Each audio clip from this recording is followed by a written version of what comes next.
Hey guys, welcome to my channel. In this video we are going to talk about sixth house from any sign or planet. It is an astrology technique, so we will discuss about it in this video. If you want to take personal consultation, spiritual counseling, you can contact me, you can WhatsApp me, or you can email me. Okay, so let's restart this video, guys. So in a birth chart, in a Vedic astrology, sixth house is considered to be a malefic house. Sixth house is a malefic house, and it represents your enemies, your obstacles, obstructions, diseases, your prarabdha karma, your karmic debts that you have to pay off. Any planet in the sixth house shows you have karmic debt towards that planet. No matter it is well placed or not, there is a karmic debt towards that planet. Mars is considered good in the sixth house. Sun is also considered good, because malefics are considered good in the sixth house, because I have seen that Saturn in the sixth house can show that you can have court cases or legal issues.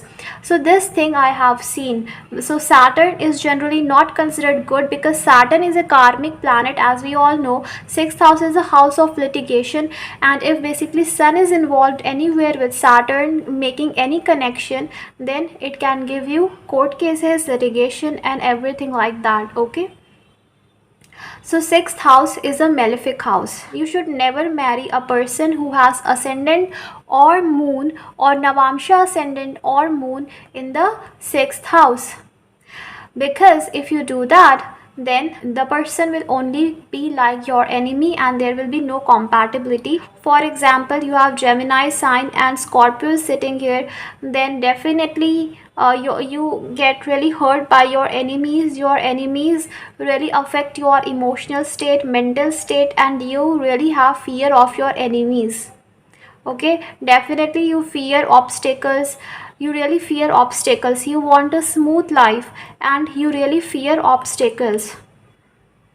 You don't want to have any obstacles. You don't want to have enemies, because no matter you show or not, it deeply affects your mental state when someone is against you, when someone says something bad to you, and someone creates obstructions in your life. So it's better you stay away from all the problems. For Sagittarius ascendant, enemy or obstacle can be basically their family, their own family, their food habits, money and finance. And you will see that Sagittarius will always teach their enemies. They will want to have a conversation with their enemies, and they want to clear everything by wisdom. They will want to have balance with their enemies. They, as it is the Taurus sign, Venus ruled, they don't want to have enemies, they don't want to fight, and they really don't like it. And if it happens also, they will advise them and they will want to sort out the matter rather than fighting. So they really don't like fights, and they always want to maintain peace everywhere without fighting or arguing with anyone. So they don't want to make anyone their enemies. Okay, so this sign also shows what kind of enemies, obstacles you will get. Okay, basically the people with Taurus ascendant, for Sagittarius, Taurus ascendant people or Taurus related things can be obstacles for them, so they will have to deal with this obstacle. So same way for each sign, you will see that the sixth house, the planet sitting here, the sign sitting here can create obstructions. Okay, so it's better to stay away from these obstructions. Now this is by ascendant, and we can see by any planet. For example, your sun is here, so from third house, sun, 1 2 3 4 5 6, eighth house becomes the sixth house, which shows that for your father or for your public image, because sun also represents public image, the obstacle is eighth house. For example, Leo sign sits here, Leo, and then here which sign will come? Capricorn. So it shows that your if you don't be honest, if you don't be truthful, if you don't focus on your work, then in that case, if you lie, because this is also the house of secrets, so lie, if you lie to people, then your public image, it's not good for your public image. Okay, so this thing it shows. Also, if you don't be hardworking, if you don't take responsibility of your own actions, if you lie, if you cheat, then also it's not good for your third house or a public image in any case, right? For example, Venus is in the seventh house in the let's say in Libra, okay, Aries ascendant, then this will be obstacle for your spouse and for Venus. So for Venus, your spouse, who can become obstacle? Obstacle can become the 12th house related things. Okay. So how to deal with it?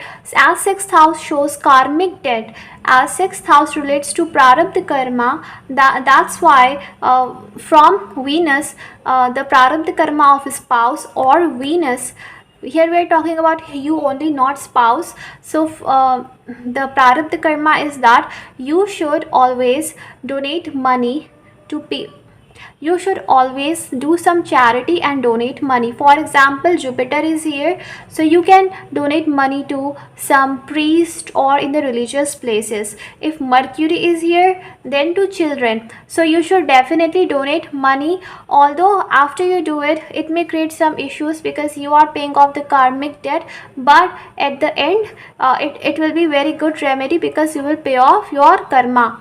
So that's why sixth house from any sign or any planet represents its prarabdha karma, its obstacles, enemies. And in your relationship, in your marriage, what can create obstacles? Money can also become obstacles. Your grandmother can also become obstacle. Either you may living in the foreign land or something like that, it can become obstacle. So in anything, any planet which is sixth from the particular planet can become obstacle for that planet. Okay, now let's say if here it is sun, and now sun gets placed in the 8th house, what happens? Which shows heavy karma. So it shows very heavy prarabdha karma you have with your father, and whenever you will travel, you can face obstructions. Ups and downs can happen in your uh, public life, in your career, basically whatever sun represents. Father can face issues because it's in the sign of Capricorn. You may have to really work hard. It is not a bad placement, it is just that some karma is there, obstacle is there, and without paying off the karma, you will not be able to achieve anything. Because sun is here, it also makes you introvert, so you will have to deal your introvert nature can be the biggest obstacle for you, so you will have to deal with your introvert nature as well. For 11th house, 4th house becomes obstacle. For example, here Mercury is placed and here Mars is placed. Okay, so as for 11th house, 6th house becomes obstacle, so your brother can become obstacle in your earning, your friends can become obstacle for you,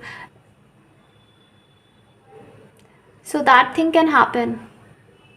Because for 11th house, this house is obstacle, or mother's health can become obstacle because Mars is in the 4th house. 4th house is of mother, so it's not good for mother's health. So if you want to see what problem, for example, if you are not having any problem, then it's okay, but if you are having any problem, then by this way you should definitely see that 6th house from a particular planet. It will let you know what remedy you can do, basically. So one example I will give you related to one chart. So the native has sun in the 12th house in Leo. So sun represents father, right? What is 6th house from here? 1 2 3 4 5 6. 5th, Ketu is placed here. Okay, so The native is not able to study. The native is not able to, he wants to go into government job, but as he has no interest in study, Ketu is also sitting here, he is not able to go into this. So for Sun, what is becoming obstacle? This house, 5th house is becoming obstacle. Father also died, okay, and he's also not studying. So we can see the connection between both the houses. One native has Mars in Scorpio,